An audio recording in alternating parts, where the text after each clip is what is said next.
students. I'm Dr. Komal Rathod. Today's session, we will talk about congenital heart disease. So first of all, I'm telling myself, I'm Dr. Komal Rathod, Faculty of Ayurvedic Science, Assistant Professor for Nritya in Jyotirvidya Peeth Women's University, Jaipur, Rajasthan. So today's session, we will talk about congenital heart disease. So first of all, talk about what is congenital heart disease.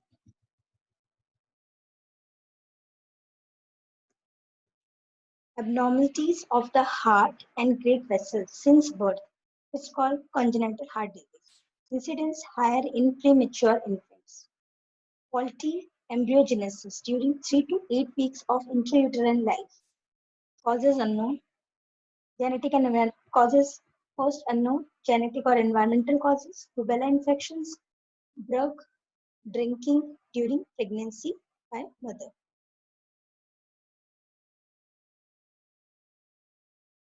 Now classification. First is malposition of heart. Dextrocardia may be accompanied by situs inversus. Second is shunts, cyanotic CHD. Third is obstruction, obstructive CHD.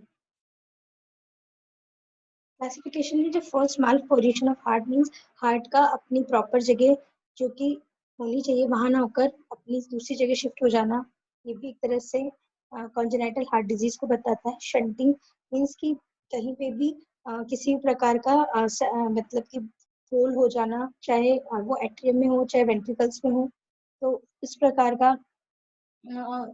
का माल formation भी CHD में आता है. Obstruction मतलब कहीं ना कहीं पे किसी भी प्रकार की वेसल्स का ऑब्स्ट्रक्ट होना या फिर अपनी सही जगह से ना बनकर दूसरी जगह से बनना, मीन्स जहाँ वेंट्रिकल से निकलनी चाहिए वेंट्रिकल से निकलकर राइट से ना निकलकर लेफ्ट से निकल रही हो, या जो पल्मोनरी आर्टरी या वेन है उनका क्या बोलते हैं राइट वेंट्रिकल से निकलना बजाय लेफ्ट वेंट्रिकल के, तो ये सब माल फॉर्मेशन में आता है जिसकी वजह से कॉन्जेनाइटल हार्ट डिजीज कॉज होती है. तो आगे फर्स्ट है शंट्स.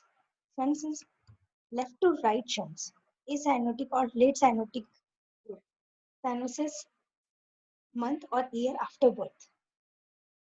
शंट्स में फर्स्ट आता है ventricular septal disease VSD, ventricular septal defect. 25 to 30% बच्चों में देखी जाती है. फिर सेकंड है arterial septal defect ASD, 10 to 15% लोगों में देखी जाती है. Third is patent ductus arteriosus PAD, 10 to 20% patients में देखी जाती है. ये तो था left to right shunt. Heart के लेफ्ट टू राइट में क्या किस प्रकार की शंटिंग होती है इसके एग्जांपल है. Now right to left shunts में दिखाया गया है साइनोटिक ग्रुप, क्योंकि राइट टू लेफ्ट में साइनोटिक ग्रुप होगा और लेफ्ट टू राइट में एसाइनोटिक ग्रुप होगा. राइट टू लेफ्ट शंट्स में tetralogy of Fallot TO of 6 to 15% बच्चों में देखी जाती है. Transpositions of great artery, persistent truncus arteriosus 2% में, and tricuspid atresia और stenosis 1% में देखी जाती है. हम राइट टू लेफ्ट शंट्स के बारे में नेक्स्ट सेशन में पढ़ेंगे. टुडे सेशन में हम लेफ्ट टू राइट शंट्स के बारे में डिटेल में पढ़ेंगे. तो first is ventricular septal defect. इससे पहले हम ऑब्स्ट्रक्शन भी समझ लेते हैं. ऑब्स्ट्रक्शन किस प्रकार का हो सकता है. ऑब्स्ट्रक्शन का मीन्स ये रुकावट, कोएक्शन ऑफ आयोटा. एओर्टा में कहीं भी रुकावट हो जाए या किसी प्रकार से मींस उसमें संकुचन हो जाए, तो इस प्रकार कॉन्जेनाइटल हार्ट डिजीजेस होती है. इसमें 5 से 7% केसेस आते हैं. एओर्टिक स्टेनोसिस और एट्रेशिया 4 से 6%, पल्मोनरी स्टेनोसिस और एट्रेशिया 5 से 7% केसेस में देखी जाती है. Now shunts. इस सेशन में हम राइट टू लेफ्ट शंट्स को पढ़ेंगे. तो abnormal communication between two chambers और blood versus blood flow according to pressure gradients. यहाँ हम राइट से लेफ्ट शंट के बारे में हम पढ़ेंगे. तो decrease lung blood flow, over oxygenation of blood enters left heart, systemic circulation, dusky blueness of mucous membrane and skin.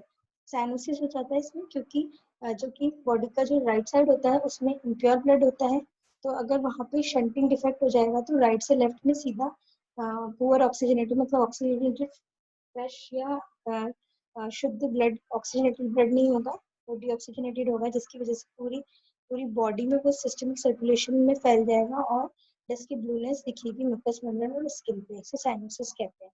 Function anaemia हो जाएगा, increase synthesis of HB and RBC mass, polycythemia नजर दिखेगा, emboli from peripheral veins do not undergoes filtrate action of lung enter left heart, embolize to systemic circulation, paradoxical emboli कहते हैं, causing brain infarction and abscess, because left part में right part से impure blood आ रहा है, तो impure blood में जितनी भी इम्प्योरिटीज होगी, इम्बोलाई होगी, वो सब बिना प्यूरिफिकेशन, बिना राइट लंग्स से, राइट एट्रियम से, राइट वेंट्रिकल से लंग्स में प्योर होने के बाद लेफ्ट साइड आना चाहिए, जो ना आकर सीधा ही राइट एट्रियम से लेफ्ट एट्रियम में जा रहा है। तो इस प्रकार जो इम्प्योर ब्लड है उसके अंदर जितनी भी एम्बोलाई है वो सिस्टमिक सर्कुलेशन से पूरी बॉडी में फैल जाएगी, इसकी वजह से ब्रेन में इंफ्रैक्शन और एब्सेस होने के चांसेस रहते हैं। क्लबिंग दिखाई देती है, ये एक तरह के सिम्टम्स भी हैं। इसमें बताया है राइट टू लेफ्ट शंटिंग के दौरान क्या होता है, क्लबिंग दिखती है, hypertonic arthropathy, tips of the finger and toes, मतलब जो फिंगर्स और टॉयज होते हैं उनमें क्लबिंग दिखती है, मीन्स वो ऐसे फूले हुए, उनके नेल्स ऐसे फूले हुए से दिखेंगे, वो भी राइट टू लेफ्ट शंटिंग के कारण। Again right to left shunting, increase lung blood flow, increase pressure, अब प्रेशर बढ़ जाएगा, राइट वेंट्रिकुलर हाइपरट्रॉफी हो जाएगी, पोटेंशियली कार्डियक फेलियर होगा। Increase lung blood flow, medial hypertrophy, intimal proliferations to prevent pulmonary edema, prolonged increased plumb pressures, increasing systemic pressure, reversing the flow from right to left, unoxygenated blood in systemic, late cyanosis, Semenger syndrome जिसको बोलते हैं, one significant pulmonary hypertension develop, surgical reactions of cardiac defect, it's not possible, इसके कारण हम उसमें surgically कुछ भी treatment नहीं कर पाएंगे। Second is VSD, ventricular septal defect, जैसे कि नाम से पता चल रहा है, वेंट्रिकुलर सेप्टल मींस हार्ट के जो राइट और लेफ्ट वेंट्रिकल होते हैं इनके बीच में होल हो जाता है, जिसकी वजह से सेप्टल डिफेक्ट होते हैं, hole between the two ventricles, incomplete closure of ventricular septum, birth के समय जो दोनों वेंट्रिकल्स के बीच में सेप्टम होते हैं वो जन्म के बाद बंद हो जाता है, लेकिन अगर किसी कारणवश वो दोनों वेंट्रिकल सेप्टम डिफेक्ट आ जाता है, वो क्लोज नहीं हो पाते, तो इस प्रकार की पैथोलॉजी होती है। Left to right shunting majority, left to right mainly होती है, dilated right heart, too much blood to lung, increase in pulmonary pressure, because अगर वहाँ पे सेप्टल डिफेक्ट आ जाएगा तो बहुत ज्यादा मात्रा में ब्लड जो है वो लंग्स में जाएगा और वहाँ पे पल्मोनरी प्रेशर बढ़ जाएगा। Morphology, 90% of membranous septum, 10% lie below plumb value within muscular septum, mostly single multiple VSD in muscular septum, Swiss cheese septum दिखते हैं, इसमें स्विस चीज सेप्टम दिखता है। दिस पिक्चर देखिए, राइट वेंट्रिकल लेफ्ट वेंट्रिकल इनके बीच का जो सेप्टम है इसमें डिफेक्ट आने की वजह से यहाँ एक्सेस में लोड बढ़ेगा, तो ज्यादा से ज्यादा मात्रा में लंग्स में जाएगा ब्लड, तो प्राइमरी हाइपरटेंशन लंग्स में होगा, फिर उसके थ्रू लेफ्ट वेंट्रिकल में ब्लड फिर प्रेशर के साथ आएगा। Ventricular septal disease clinical feature depend on the size of lesions. Small lesion recognized later or may spontaneously close. Large VSD recognized early in life. Causes left to right shunts. Volume hypertrophy of right ventricle. Pulmonary hypertension since birth. Ultimately, shunt reversible, cyanosis and death. Not corrected till 1 year of wait for spontaneous closure. 1 वर्ष तक इंतजार करते हैं कि खुद ब खुद बंद हो जाए, 1 वर्ष के बाद इसका ट्रीटमेंट किया जाता है, अन्यथा साइनोसिस के कारण डेथ हो जाती है। Now septal arterial defect, before this इसी सेप्टल आर्टेरियल डिफेक्ट देखिए, ये राइट एट्रियम है और ये लेफ्ट एट्रियम है, तो इन दोनों के बीच में अगर सेप्टम डिफेक्ट हो जाता है, इस प्रकार पैथोलॉजी कॉज होती है। ये देखते हैं। abnormal fixed opening in atrial septum caused by incomplete tissue formation, not to confuse with patent foramen oval present in 30% of normal individual, unnoticed in infancy and childhood, usually present late in life 30, late cyanotic heart disease. Left to right shunting is left to right shunt at atrial level. Plumb vascular resistance less than systemic and compliances of right ventricular is greater than left. Plumb blood flow increasing 2 to 4 times. Hypertrophy of right atrium and right ventricle. Pulmonary hypertension and right and intermittent heart failure unusually.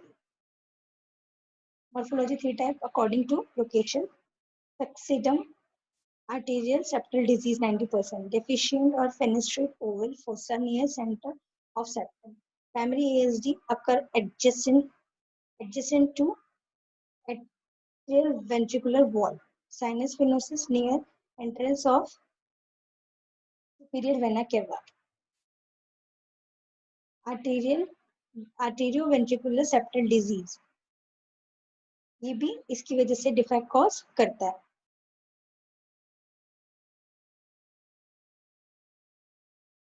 And now patent ductus arteriosus, फिर हम देखते हैं ये patent ductus arteriosus है, means यहाँ पे aorta और ये जो पल्मोनरी आर्टरी जो लंग को जाती है, इनके बीच में यहाँ पे हमेशा बर्थ के समय ये जो फोरामेन है ये बंद रहता है, लेकिन किसी कारण से ये बंद नहीं हो पाता, तो प्योर ब्लड और इम्प्योर ब्लड की मिक्सिंग हो जाती है और पेटेंट डक्टस आर्टेरियोसिस डिफेक्ट होते हैं। Ductus arteriosus is a normal connection between aorta and bifurcation of pulmonary artery, normally closure at 1 to 2 days of life. More than 3 months persistent is abnormal. Causes possible due to increased level of causes क्या है इसके कि अगर prostaglandin E2 का level अगर बढ़ा रहे after birth, तो चिल्ड्रन में रेस्पिरेटरी डिस्ट्रेस सिंड्रोम होता है। Pharmacologically closure with endomycin most often does not produce functional disability at birth. A narrow ductus no defect on growth and development during childhood. Harsh machinery like murmur sound इसमें सुनाई देती है। That's all about left to right shunting. In the next session we will talk about